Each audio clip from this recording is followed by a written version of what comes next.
Corsia 1, Mattia Santi, Team Veneto.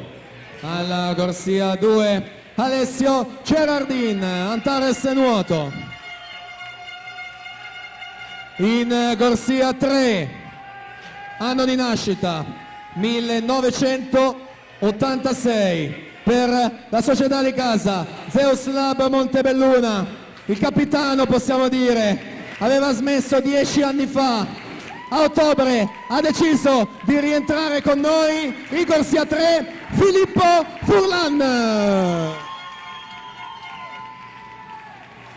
Corsia 4, Riccardo Cervi, eSport. Alla 5, Daniel Zamattio, Gymnasium Pordenone. In corsia 6, Lorenzo Menegaldo, Hydros. Alla 7, Michele Vegro in Nova. Corsia 8, Oliver Jacobsen.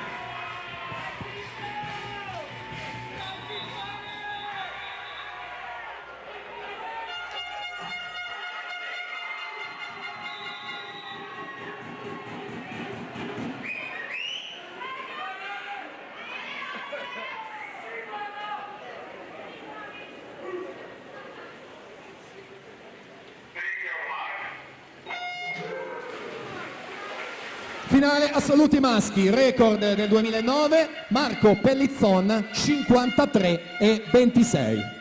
Riccardo Cervi alla 4, miglior tempo in batteria, quindi Zamattio alla 5, e terzo miglior tempo abbiamo detto Filippo Furlan per Zeus Lab Montebelluna. Ma siamo già da questo lato della vasca nuovamente, passaggio ai 50 metri, Lorenzo Menegaldo 25,87 su Cervi a 5 centesimi e Zamattio a 12 centesimi in terza posizione.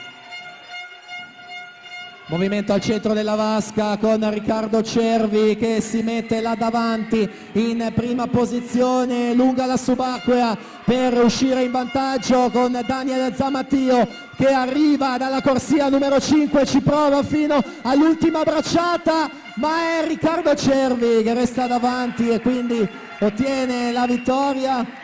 55,13 per lui su Daniel Zamattio, 55,35, Lorenzo Menegaldo 55,76.